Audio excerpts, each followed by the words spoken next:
Olá, eu sou o Tom Barros, eu sou dirigente do Grupo Apometria Sorocaba e estou aqui para falar com vocês um pouco sobre a tal da apometria. Eu vou dividir esse vídeo em 3 partes. A gente vai primeiro falar um pouquinho de como surge a apometria, depois e o que ela é, depois a gente vai falar o que a apometria pode tratar, o que ela pode ajudar as pessoas, e em terceiro lugar a gente vai falar um pouquinho sobre o que é o nosso dia de atendimento, como funciona tudo. Bem, a apometria surge lá na década de 60, com o Dr. Lacerda, um médico, uma pessoa muito inteligente, muito dedicada, e trabalhava no Hospital Espírita. Além de ser médico nas suas funções normais, ele também trabalhava lá.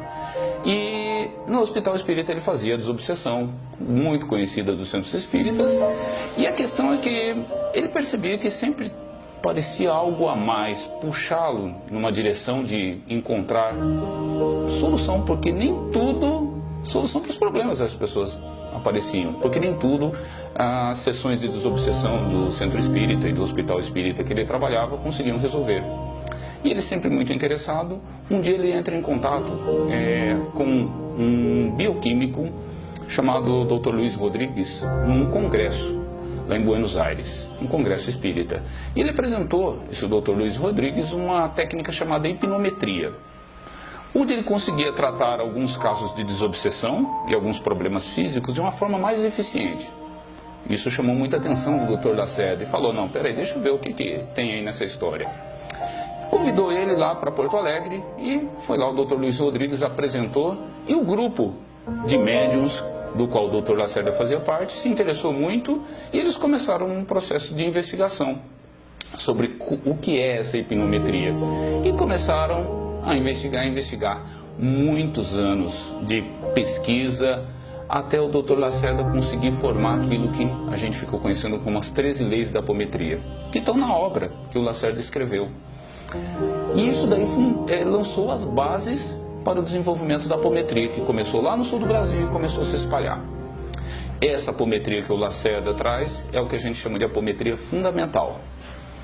A apometria, se espalhando, ela consegue chegar numa importante figura que se destacou no meio apômetra, que foi o Godinho, J.S. Godinho, um importante apômetra para o nosso país aí, e morando lá em Lages, formou o seu grupo de apometria e começou a investigar, apresentar um monte de soluções para um monte de casos, e no final das contas ele começa uma investigação profunda, com aspecto científico, e lançou as bases de uma nova forma de encarar o trabalho. E essa nova forma de encarar o trabalho ficou conhecida como apometria psicológica, que está relacionado ao tratamento das dificuldades das pessoas, mas a partir do que aconteceu em suas vivências passadas. E como essas vivências passadas interferem agora na nossa trajetória, na nossa caminhada, na nossa evolução. Então, apometria fundamental lá com o Dr. Lacerda e apometria psicológica aqui com o Godinho. No nosso grupo Apometria Sorocaba, a gente trabalha com as duas técnicas integradas. É o que a gente chama de apometria integral. E a gente usa essas ferramentas que tanto o Lacerda desenvolveu quanto o Godinho, mais algumas coisas que a espiritualidade direcionou, para a gente conseguir trazer um certo nível de auxílio e ajuda para as pessoas. Essa é a ideia. E claro, tudo muito resumido para um vídeo de alguns minutos. Muito bem, então vamos lá para a segunda parte do nosso vídeo, falar o que a apometria pode tratar, pode ajudar para as pessoas. Eu não conheço muito os limites do que a apometria pode interferir, Vamos dar alguns exemplos aqui para a gente deixar isso mais claro ainda. Bom, vamos dar um exemplo, por exemplo, uma pessoa que tem uma dor no pé, Pode ser, está com dor no pé, está com problema, está doendo, está mancando, vai no médico, Ortopedista, por exemplo. Agora, o ortopedista vai tratar o corpo. Agora, tem algumas questões. E a parte energética? Está comprometida? Não está? Como estão os fluxos de energia no corpo dessa pessoa? Tem algum fundo espiritual?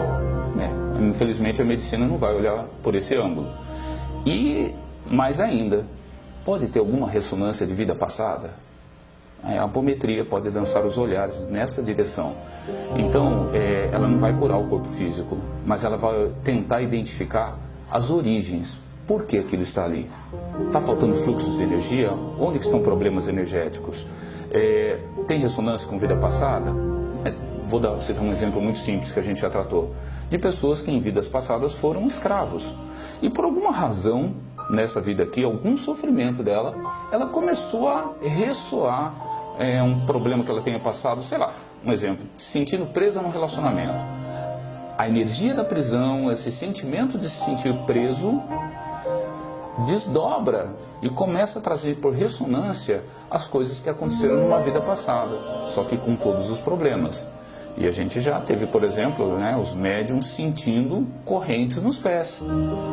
Então, e aí, como que você trata um negócio como esse? A apometria tem suas ferramentas, mas tem como voltar lá atrás e trazer alguma harmonização. E, literalmente, a gente já viu e tivemos provas assim muito interessantes de pessoas simplesmente deixando de ter essa dor nos pés. É realmente muito gratificante também. E pode ter uma série de razões. Pode ser um obsessor? Pode ser um obsessor prejudicando a vida da pessoa, dificultando a sua caminhada, etc. e tal. Então, as razões que podem levar uma pessoa a estar sofrendo de alguma maneira são muitas. A medicina tem esse processo que vai lá, identifica o problema e dou um remédio para solucionar o problema. É a maneira como a medicina está aqui. O trabalho da apometria, ela vai olhar para a origem. Porque se eu vou lá e trato o pé, no nosso exemplo, e não resolvo a origem, daqui 6 meses ele volta a doer de novo. E vai ficar ressoando e às vezes vai a vida inteira. Então, a gente precisa olhar para a origem, a questão é essa. E tratar, e dar um alívio para essa pessoa. Essa é a ideia principal. Vamos para a nossa terceira parte. Chegou lá no dia, quero fazer o tratamento apométrico. O tratamento apométrico, você vai ter um dia certo para agendamento. Na nossa página no Face a gente tem esses dias todos anunciados com bastante antecedência. Chegou no dia de marcar o atendimento. Fez lá, você vai preencher uma ficha, você vai assistir uma pequena palestra, vai receber um passe coletivo já, que é uma coisa bacana. Agendou. Chegou lá no dia do seu agendamento. A gente vai estar com a sua ficha, você vai participar de uma harmonização também, um novo passe coletivo, alguma coisa muito tranquila, uma energização, a gente faz umas orações. É uma energia boa, te ajuda a relaxar, fica uma coisa bacana.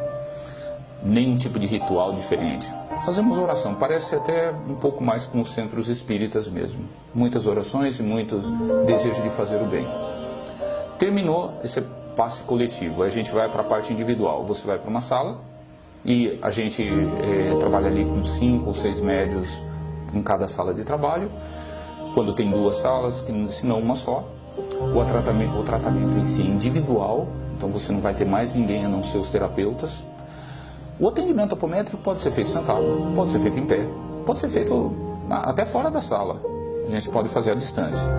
Mas o nosso grupo e a experiência que nós temos, o que mais funciona é a pessoa estando na sala, presente e de preferência deitada numa maca. Então ela deita numa maca, a gente cobre ela com um lençolzinho branco. Coisa muito simples, ninguém vai encostar em ninguém, ou não tem essa questão, não tem nenhum tipo de ritual, é tudo muito simples, muito direto. O que vocês vão ouvir muito durante um tratamento é a gente estralar os dedos, muito comum. Isso porque facilita a mentalização de projetar energias, não tem nada demais isso.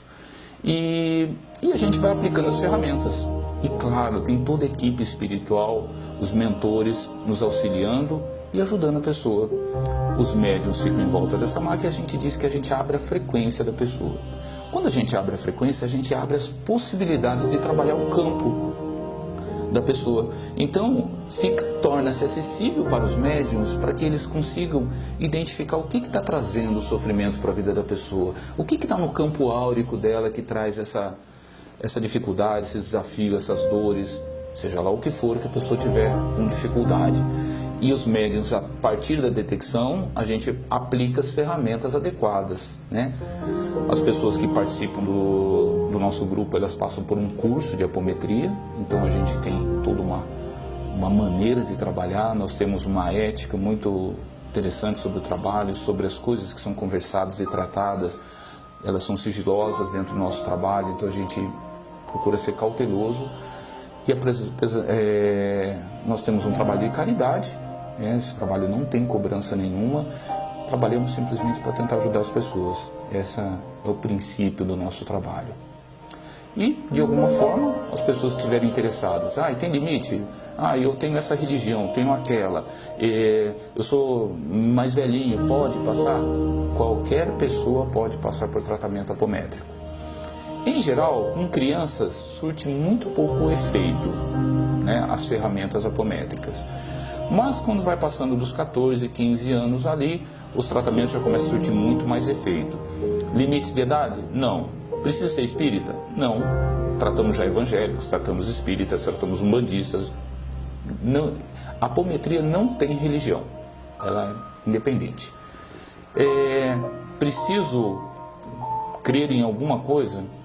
Acho que você precisa ter fé. Precisa ter fé, acreditar que tem realmente seres de luz, tem muita gente de boa vontade querendo ajudar. Acho que o grande mistério é esse realmente. Encontrar pessoas de boa vontade onde nós podemos um com os outros trocar energias e uns ajudarem os outros. É assim que acreditamos que funciona.